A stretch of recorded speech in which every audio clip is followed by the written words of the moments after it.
Well, good morning, tax dodgers. Welcome back to another exciting episode of Motorcycling with the Fatboy. I am the Fatboy, and today I find myself out in the Harcourt, Sedgwick region of beautiful central Victoria, another magnificent spring day on blue. And you may recall, just a couple of 100 metres down that way, I was almost erased from the planet a couple of weeks back. Today I've got a finale, a conclusion, a climax if you will, and I'm about to share it.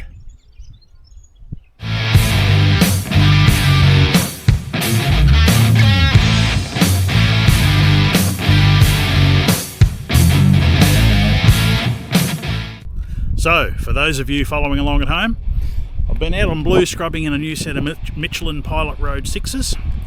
Last week I was out here in the beautiful Sedgwick, Harcourt Valley region, North Harcourt, and a couple of 100 metres down that way I was almost erased from the planet by a distracted driver in a silver Falcon Ute with a P-plate who had crossed all the way across the double lines and almost took me out.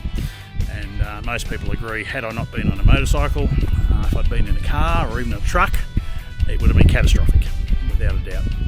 Anyway, you wouldn't believe it, 10 seconds behind two VicPol solos come along. I managed to flag them down, had a brief chat to them at the time on the side of the road, but ultimately put into their hands the footage which I captured on this very camera.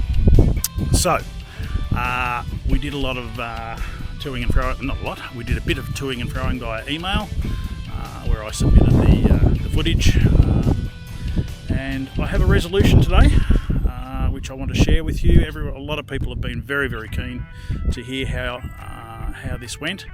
I can share with you today that through a very clear 4K image, the number plate was very, very visible. The registered owner of that vehicle was able to be found, and the driver of that car on the day was identified and ultimately received a hefty fine for crossing the double lines in a dangerous manner, and also gave up a handful of his points as well to his licence.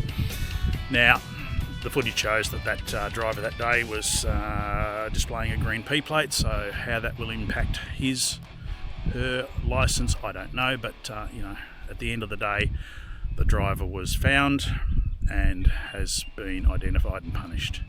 The VicPol member that I've been in contact with also shared with me that the driver was very remorseful, and they had also had a very good understanding of the fact that had I not been switched on that day, the outcome could have been catastrophic. So, look, I guess as far as outcomes go, that's as good as you can hope for. I'm still up, and I'm still casting a shadow, as I like to say, and that's a great thing. And I guess the driver hopefully has had a very, very good learning experience from it all. So there it is. That's the resolution. That's the conclusion of the entire incident. Fairly unsavoury incident to happen to a motorcyclist, but these things do happen occasionally, so that's as good as I can hope for. Anyway, just before I take off again today, a couple of little take-home messages for you all. Take these for what they are. First one, without my video evidence, that driver would have got away scot-free. Absolutely scot-free. Is it time to consider, as we, cameras in cars are commonplace these days, your windscreen cams and all that sort of stuff. Is it time to consider something like that for our bikes as well? I don't know. Just something to consider. The other thing is, a couple of the respondents to my first clip said, well, nothing's going to happen. Nobody ever does anything. Not true. Absolutely not true. You can't go into a police station and say, hey, Silver Falcon just ran me off the road. They can't do anything with that. But if you have good, solid 4K footage of what's happened, and you can tell them where, when, and how, they will act on that. They will act on it. So don't be scared to approach, and in my case it's Victoria Police, approach VicPol with that sort of evidence. They will act on it. And the third one, probably the most important take-home message of all, I'm sure we've all heard it before, but as motorcyclists, you know, keep your head on a swivel, your eyes on a stick at all times. Do the driving for the clowns as well, because they will take you out, and you know, it happens. We love our motorcycling, but we've got to keep alive too. So head on a swivel, eyes on a stick. Yeah, it just can happen so quickly. Anyway, that's it.